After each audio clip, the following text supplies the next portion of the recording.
Receiving a large sum of money can feel like a blessing, a responsibility, and a burden, all at the same time. And the question isn't so much how much you receive, but what do you do with that next? Over the years of doing financial planning for families, we've seen that usually one of three outcomes happen when someone receives a large sum of money. And there is no one way to define what's the best use of the money, but it depends, and it should be linked to your financial situation. I'd like to share the tale of three siblings. So we had a client for a long time that sadly passed away, but her wishes came through as we did a good estate planning for her, and her three children were able to receive an inheritance from her. Now what happened? We started conversing with the children and realized that each child was in a different situation and had different goals and aspirations.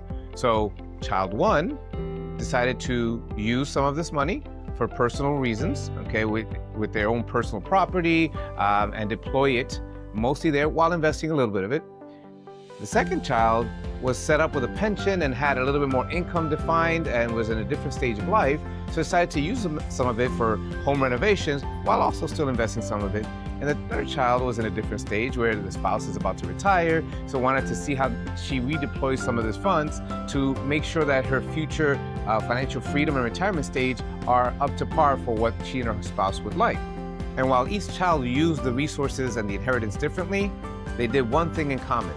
They took a step back, thought about what they wanted to do, spoke to a financial professional to say what makes sense for me in my situation, enjoyed some of the money as well, but then were able to redeploy based on their financial plan the resources best fit for their particular circumstances.